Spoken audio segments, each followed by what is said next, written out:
Welcome to Manifesting with Meg, conversations with extraordinary people. It's season 8. We're staying in joy, and I get to continue with the founder of Trem Talk, Tremaine Hemans, Esquire. And we are here today to bring some major love into the world, right? A vision of a life that is alluring is our episode 141. Yeah. I'm so excited to have you here. You're super special to me, and you know that. Before we set our intentions, and for both of us, we're basically going to attract all the blessings the universe has to offer today. So if all you out there want to keep on receiving with the both of us, join us for this conversation today. Welcome, Tremaine. My God, I'm so happy to get you on this show with me. Hi, I'm super excited to be here as your favorite mentee. Oh my God, you're a master influencer. I have to say, just watching you, I am the mentee, right? You have a skill when it comes to promoting or speaking on social media that really engages the person. And I really think that your message is uplifting, certainly empowering. And you're going to tell us a little bit about the secret sauce that gets you there. Tremaine is an award-winning Florida barred immigration lawyer and founding attorney and CEO of the Hemans Law Group, PA.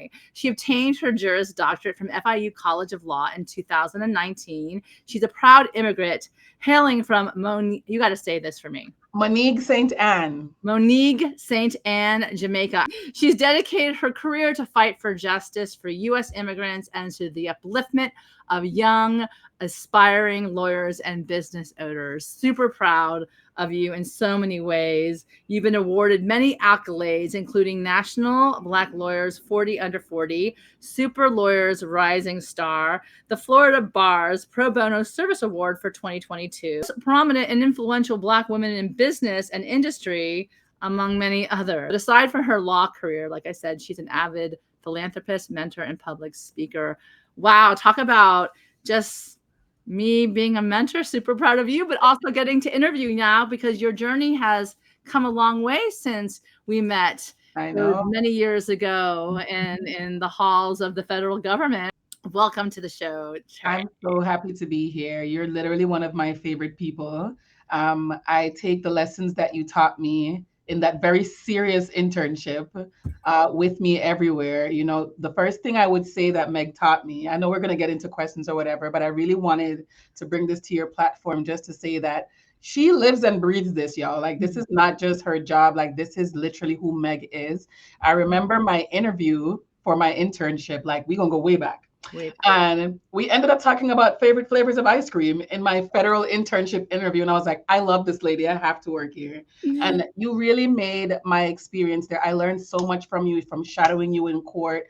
But we'd sit there, and, be defending the Constitution and seeking justice, as you would put it. And then we'd leave and go to your office where you had a seasonal Christmas tree. And we'd talk about our intentions for the day. And I love that. Like, you taught me balance at a very young age, before I knew what balance was, because, as a 1L, I'm very serious and everything's serious, everything's happening and it's terrible. But I really value that you taught me balance that early. So Very grateful to have had you on my journey. Well, clearly we're still on the journey together, and even more so now I get to shine the light on you. And I think one of the things that you just pointed out when you're interviewing another person is, trying to break the ice, make it comfortable so that they can have a conversation with you. Otherwise, it becomes very staid and very played. And certainly, at the end of the day, I think that people need to feel comfortable where they are so that they can be open to learning, not fear, but really open curiosity. So with that, I like to say the theme this year is stay in joy. And so to do that, I bring those with me who are joy, and you are certainly that. The fact that your immigration story and that you're an immigration attorney and that you are inspiring other immigration attorneys or would-be law students to become whatever they're about to be into fulfilling those dreams of theirs. You just truly are that as well. You walk your talk and you do serve others from that place of truly authenticity. So tell me a little bit about your journey. I'd love to hear more. I need to write a book myself one day. Typical young lawyer. I wanted to be a lawyer my whole life. I was 12 when I decided I was going to do this. The difference is that I don't come from a place with the power of dreams as America. And so dreams tend to die in my kind of background. I'm not going to lie to you, unless you have the resources and opportunities to make them happen. And so I'm very blessed to have really great parents who made sure that my sister and I knew that our education, we don't have the resources to give you, but we can make sure you get a great education. So when you do get that opportunity, you can run with it, right? Yeah. And so when I came here in 2007 as an international student, I was like, okay, I have made it to the land of opportunity. I'm going to make it happen. However long it takes me. It was a very windy road. Sometimes I felt like giving up, but it took me 13 years to get my law degree. And it's supposed to take half that, but because of my immigrant journey, you have to be in the proper status to get the scholarships to go to school. College is expensive. Law school is expensive. So I had to wait until I could afford to do it myself to be able to go. And so I remember when I got to law school, my first day of school, I was so excited. I was the first person there. I still have the picture of me in the back of the room. First person there with my little pulley bag with all of our books, the huge giant books this thick. And I sat there and I was like, oh my God, look what God did, because I told him I wanted something and I relentlessly sought it. No matter what was happening, people thought I was crazy. Half of the journey, people were like, okay, girl, maybe pick something else. Like, this is not working out, right? So the day when I sat in that room, I was like, I did it. And I said, you know what? I will honor this for the rest of my life. I will do everything I can to get through it, to finish it. And then if you allow me to become a lawyer, Jesus, I will use my career to give you glory, like my whole career. So everything that people see me doing, I'm mentoring students, I'm doing pro bono cases, I'm at work because I'm going to be at work after this. I'm at work on Christmas Eve. I'm doing this. I'm doing free internships at the US government when I don't have no money. Yeah. All of that is for the glory of God. I'm going to use my career as a thank you for letting me live this dream. So honestly, that's why I really wanted to come on your show, because it's so important that you stay in positivity and that you manifest things and that you believe that you can do something. No one else has to believe that you can. That's so true. The only person that has to believe is you. And I feel like my entire journey is just seeking to glorify God and just thank the universe for what they've allowed me to do when I was going through the toughest time of my life. And God revealed 3 words to me, and I use them every morning to meditate. And the first and most important one is presence. And I try to sit every day and find a moment to be present in my life. And most mornings, it's that I am sitting on this beautiful porch, listening to these birds sing in my swinging egg chair, and I am allowed to start my morning slowly. Like, I can sit. I don't have to be like, oh my gosh, my boss is going to fire me if I don't get to work by 9 o'clock. And you know what I mean? I get to sit and be present in just where I am in my life. Morning specifically, I was like, oh my God, look what I've been able to do. Look what my career has afforded me. And I posted it on my social media today because my followers like my outfits. So they like to see what I wore to work today. But I made sure to put a message on it. And I was like, I'm so grateful for my hard. I say that all the time. Like, it's hard. It's not easy, but I'm grateful for my hard. Like, it could be much worse. I could not be living my dream, So yeah, most days I live in that moment. Like, I'm really doing this. Like, I can't believe it. You are. And you, like you said, you're being honest too, because you're saying you're grateful for your hard. I mean, we all have our challenges. It ebbs and it flows. There's great things to celebrate and there's challenges to go through, and you keep walking through it. And the theme today is, like I said, a vision of a life that is alluring. Yes. And the quote today is Rumi, one of my favorite poets for sure, 13th century poet and Sufi mystic. Someone who does not run toward the allure of love walks a road where nothing lives. What are you running toward? What is pulling you there on your path in this life, And it's so fascinating when you sit back and you think about, whether you're grateful for everything or whether you're going to look at the negative and get stuck there. And I think really at this point in time in the world today, I will say that still there are good things that reside. You know, we seek love and we're charmed by the experiences that come about. You know, I say, you know, walking this life, there's abundance if you want to see it. And like I say, give me more blessings, God. I'm really grateful for those. Yes. But also, you know, sometimes sitting there and being really just still is a good thing too. So I would love for you to share your thoughts, and also with this vision of a life that is alluring, what does pull you forward on your path? The love of me. I love myself. I love myself. Every day I'm more obsessed with myself. But for a long time, people have been telling me, oh, you're such an awesome person. You're such a great person. But I never really paid attention to that. And I always tell my friends and my mentees, I can't wait for you to get to your 30s. You stop caring what everybody thinks and you start paying attention to what you want out of life. But it wasn't until last year, I had a whole awakening last year. I cut my hair off.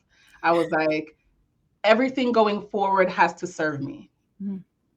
Every relationship, every business relationship, every employee in my office, everything has to serve me. And if it doesn't serve me, then it has to go.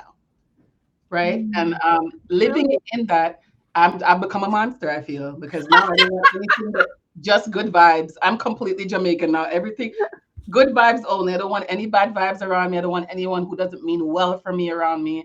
And I just feel like the loving on myself, if I didn't feel like I could love myself and be okay with my own company, because when you make that decision, Meg, it gets very lonely. What was that moment in time that really allowed you or gave yourself the permission to just like, I love myself? My birthday. I turned 35 and I was like, what do I want the next 35 years of my life to look like? Do I want it to look like this? And it was a resounding hell no. No, I do not. I want to make changes. I need things to be better. So I have to start with myself first and figure out what it is that I'm accepting in my life that's not serving me. That's really powerful. And was it easy? No, ma'am. Not easy. I'm still dealing with the repercussions of my decisions. I still question myself sometimes. Did I make the right decision when it comes to this relationship or that relationship or this business relationship or this client? Like, am I doing the right thing? I question myself all the time. But again, I start every morning in the Word of God and in my little bubble where I remind myself that I'm grateful for this moment I am in. I just want to love myself and let everything that I'm doing come from a place of love for myself. The great RuPaul once said, if you don't love yourself, how in the hell is anybody else going to love you? Okay.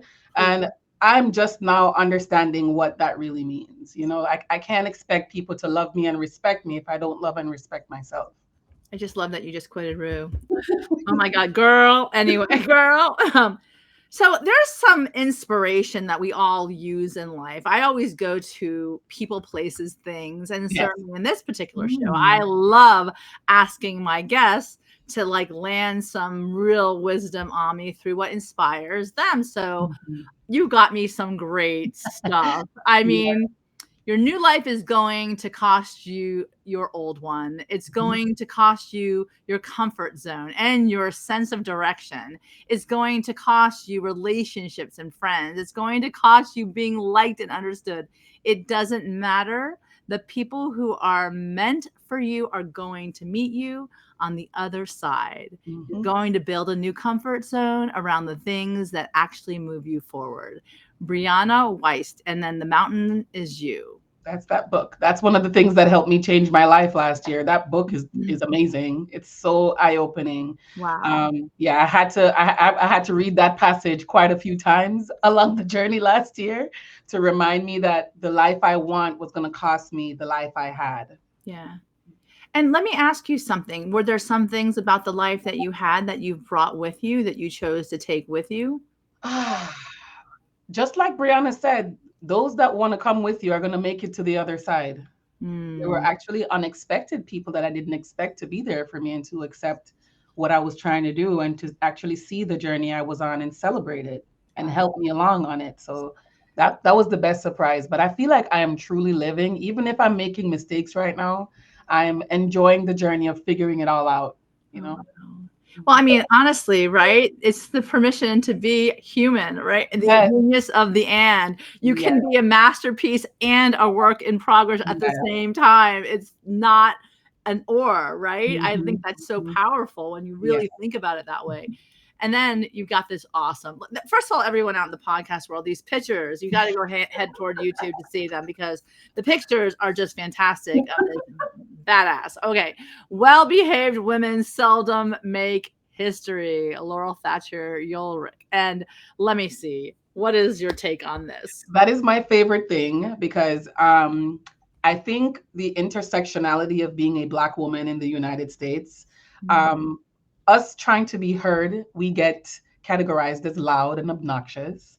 Us trying to take up space, we're told we are too much. And at the same time, with all that stuff happening, we are the most educated subset in the United States. But for some reason, we can't get sufficient pay.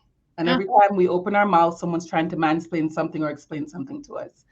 And so when I got to law school, I always say that because I'm from Jamaica, where we are predominantly Black, and my entire formative years, my country was ran by a Black woman, I didn't really understand that it's such a crazy concept to people that a Black woman can run a country.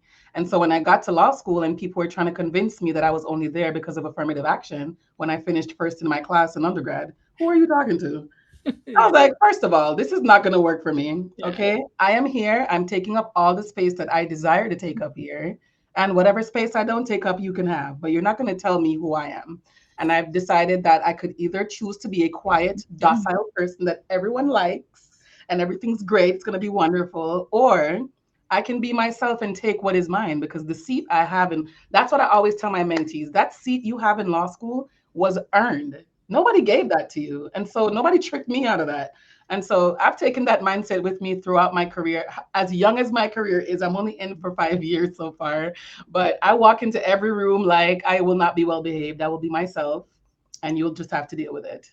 Do you think it's a generational thing? Because do you think that your generation speaks like this more so than perhaps mine? Because I'm 20 years older than you. No, I love being a millennial. I love it so much. It is my favorite thing. Second to being Jamaican, of course. But being a millennial is my favorite thing. I feel like we know the balance, right? Gen Z lost the balance. They don't care at all. They accept nothing from anything. If it doesn't work for them, it's fine. But I feel like we watched everything change, right? And we have you guys as our parents and aunties and fabulous aunts and mentors and stuff. And we saw you guys really take the charge of being educated and taking up the space. But we also watched you guys be quiet sometimes, right? So we were like, okay, to push the envelope forward, we cannot be quiet if we're trying to run the room, not just be in the room, you know? So I definitely think it's a thing with my generation. A lot more of us are just like, take charge, let's get it done. I think you're doing it earlier because in the fifth decade, now I think the women are, in my generation, are like, enough. I've just had enough. I don't need to be mansplained. I don't need to be anything, quite honestly. Leave me alone. If you're in my way, get out. If you're going to walk with me, join me, and let's just see what we can do with this whole thing together. I absolutely agree. That's fantastic. And then we have this wonderful, beautiful photo of you just looking all sorts of Tremaine here.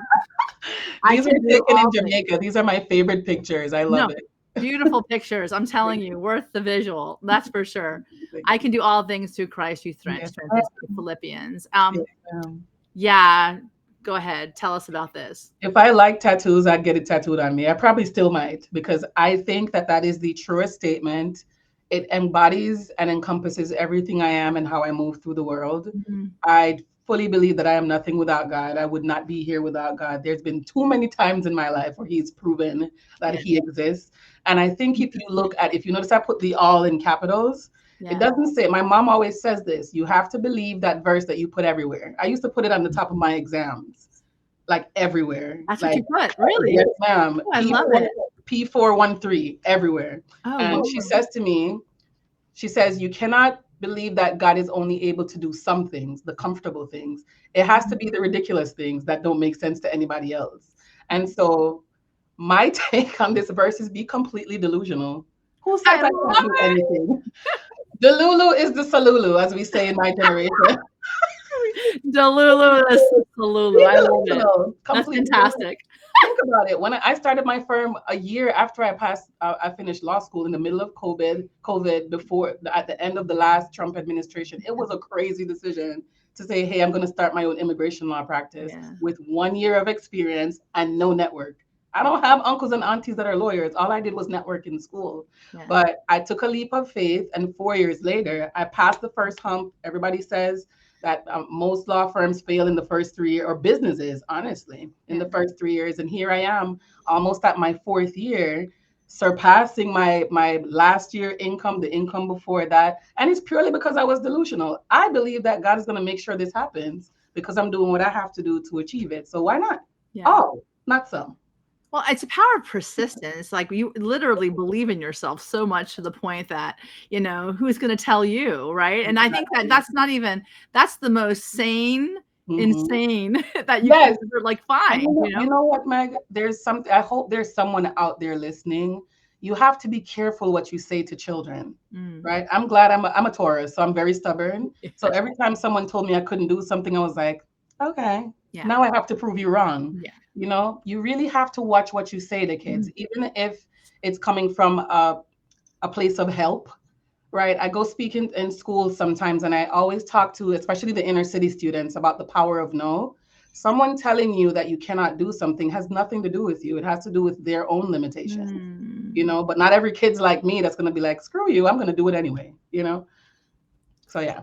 My daughter says no is the next step to a yes. You just have to keep pushing. You already know I'm obsessed with Ava. I love that. And I'm like, oh my God, it could make your parent very exhausted. But yet I do agree that that's going to get her places in life. It's certainly that step to a yes. Yeah, you got to get, there's so many paths in life, there's course corrections or redirections and all sorts of things. And, even when you look back, look in this picture, I can see you looking back and you're smiling, look where I'm going. And you're like walking, but you're smiling back on the story that you've already written for your life.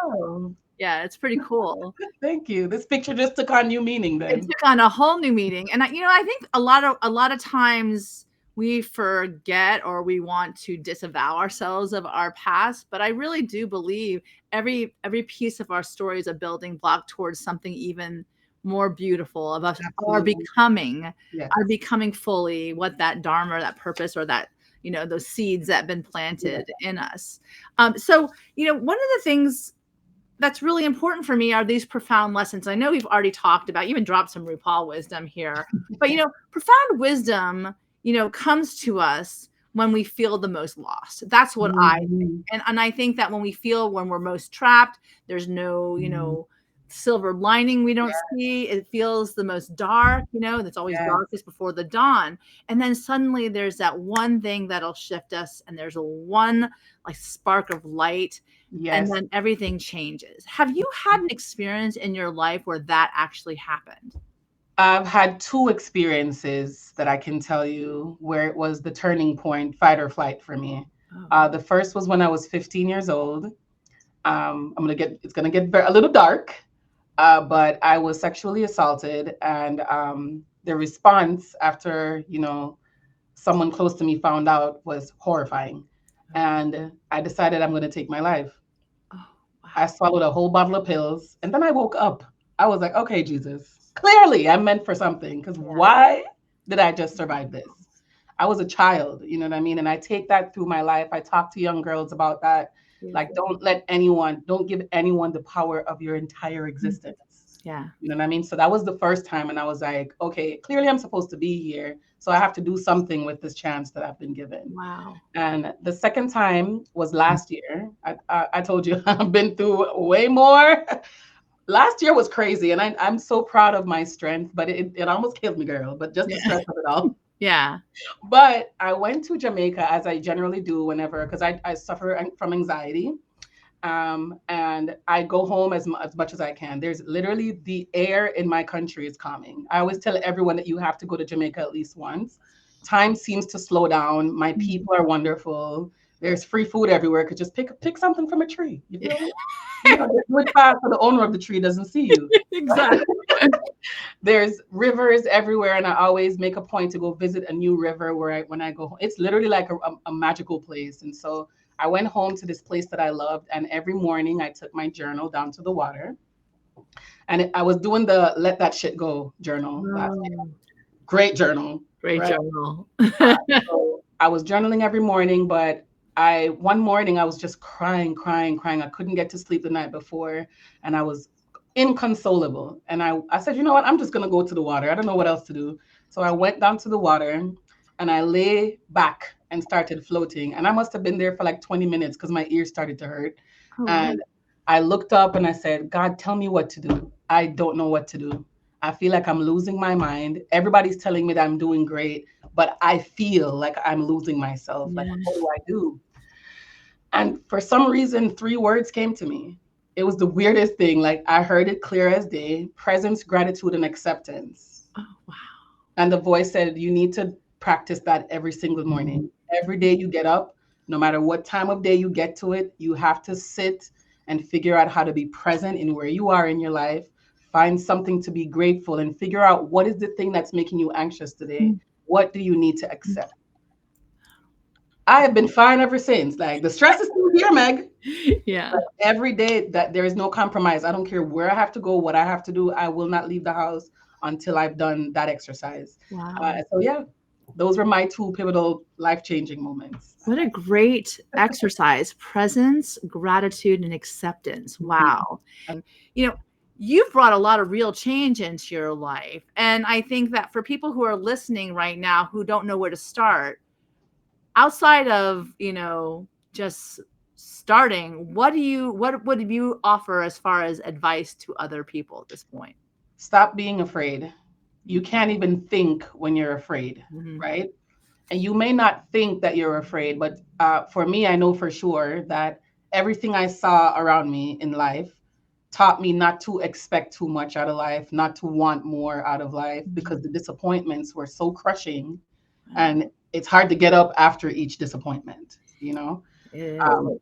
But once you stop being scared of dreaming and you actually start thinking about it, because that's where the manifestation starts. Yeah. It's this tiny little voice or picture in your head.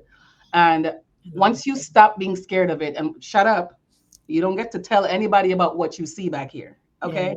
Because Yeah. you don't want the monitoring spirits and the people who are negative to crush that dream. But when you Yeah.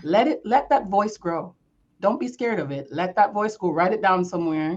For me, it was putting it in my Bible or telling people that were fabulous and lovely. Because I told Meg I was going to be an immigration lawyer. Did Yeah. I know what I was doing? Absolutely not. I was learning what an alien number was, but I was sure that that's what I was going to do. And so, when you let that voice grow, it might not turn out how you want it to be, but I guarantee you it's going to blow your mind. I did not see any of this. This is what God had in store for me. But if I was too scared to get that internship at ICE and to go and sit and speak with Meg in that giant conference room, interviewing with two or three people, with a classmate who was like, her grades were way better than mine, I could have run out of that building. I thought about it for I did. I'm I was glad like, you didn't.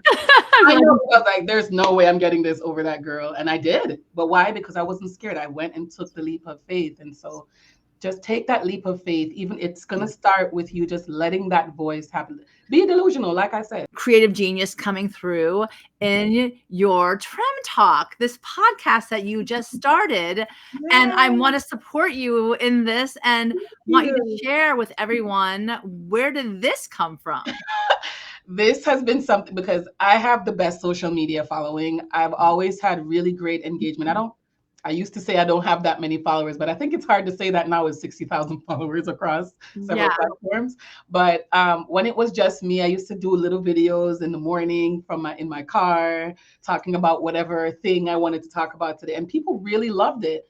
And so for a while, they were like, you need to make this a podcast. Like, all my friends were telling me, like, you need to make this a podcast or you need to write a book. And I'm like, girl, where do I find time to do all of that amidst all the 10,000 other things I'm doing? But I think part of the metamorphosis I went through last year was, I think it's time to do this. Now I have something to say. and I'm not scared to be vulnerable, because before I would care so much about, what people are going to say about my view of things, because everybody else's experience of me may be different, but my experience, history has taught me, is always helping somebody. Yeah. A lot of people tell me I have a prophetic spirit, and I've ran away from it for long enough, I feel. So now it's like, I always say I'm going to honor the life that God has given me. And I think this is the next step in honoring the life that he's given me. This is my ministry to people. So I really hope that if it helps one person, then it's going to be great. So I'm very proud of it. Tell me a little behind the title, the Trem Talk title. Right. So you know how they have TED Talks? Yes. I don't know. That's one of the things I love about myself. I just be coming up with things, Meg. I don't know. It just came out of me one day. Sometimes, it's progress, not perfection. Just throw your stuff out there and see what hits. And like you said, that vulnerability, it would welcome other people to realize that it's okay. You cannot understand or know everything that will, get you to the next step. Just, you got to start walking. And I love that, you did have like shoes, because she wears high heels, like really high heels. So but there was like one of the visuals, or wasn't it high heels walking across the... Yes. Oh, see, this is why I love Meg. You remember that she remembers old Trem Talks. Yes. That's right. That's right. Right. Yes, it was. Oh, very cool. Very cool. Very cool. I always like to set our intentions and then look in the magical guide to see what matches up. And when we started this conversation today, certainly I just wanted to connect with you because you are that infectious outspokenness. I think a lot of people need to hear nowadays, so that if there's something burning in your heart, you need to share it. And if there's something that you need to say, you need to say it. And if there's something you need to do, you need to do it, because why not you? Why not now? It's time. So what was your intention today for this show, and what insight did you pick for the Magical Guide to Bliss? So my intention for today was to touch one person. I know it's simple. I just wanted to be able to reach one person. Like, I'm here on your show. I'm also live on my TikTok, because I want everybody needs to follow Meg. Okay, she's really infectious. So I have my how many thousands of people? There's only 94 of them in here today, but that's my intention, to touch one person and to share your platform with one person today. So that was my intention today. And what number Magical Guide did you pick? 72. Is give compassion, not judgment. Wow, that's pretty powerful, I have to say. So the quote is from Anna Quindlen. I got a fortune cookie that said, "To remember is to understand." I've never forgotten it. A good judge remembers what it was like to be a lawyer. A good editor remembers what it is like being a writer. A good parent remembers what it's like to be a child. Wow. I love that, because that's how I operate as an attorney. Yeah. I always try to remember what it felt like to be an immigrant who was in this situation. So I treat everybody with respect. I try to be as patient as I can. It's hard sometimes now, because I serve Jamaicans. They grate my nerves. But I remember what it was like, and I think that's what keeps me humble. So yeah, I love that page. Wow, that's beautiful. And I think it's perfect. It matches everything that you've said today, and how the power of you is just coming across the page.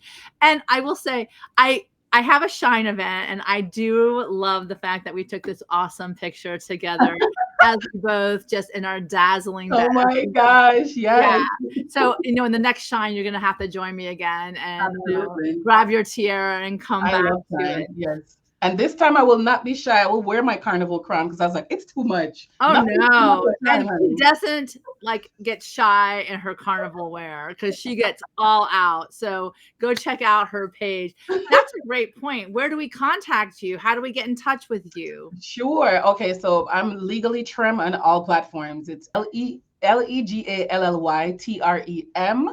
YouTube, Instagram, TikTok, X. I'm not really on X anymore, though, to be quite honest with you. But yes, I'm legally Trem everywhere. Okay, that's awesome. So go to Legally Trem Talk on Spotify. It's a lot of wisdom and a lot of wonderful insights, and you're going to really love her, because she's so amazing. Tell me, what would be a great inspiration to give all of us today, so that we can bring it in and just love ourselves, like you have chosen to do, and all of the best for us? Something that I do on the few speaking engagements I've done, I've always said to let go of toxic humility. Oh, I feel like the world tells us that we have to be humble, but I think we have this weird misconception of what being humble is. Being humble does not mean you don't take up space. Being humble doesn't mean that you don't let your full self exist and just shine and be. The Bible says, let your life so shine among men. He does not want us to not shine, honey. yeah. Okay. So we need to be shining and live in our true selves. And so that's what I leave with you. Stop being scared of being your whole self and taking up space and being the well-behaved woman. That's not what you're put here for. It's Right? not. The people that make change are people who dare to be different and dare to do and dare to piss people off.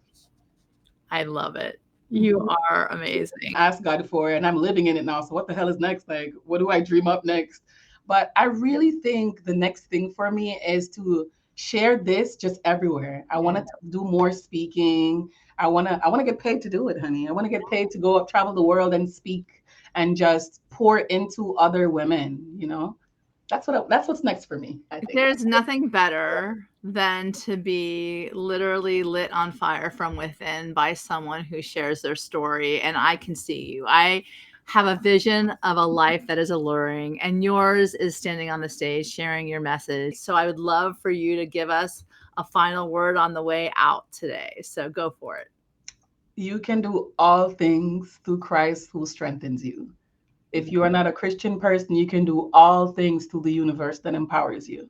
You can do all things, not some things. So go be delusional and make me proud.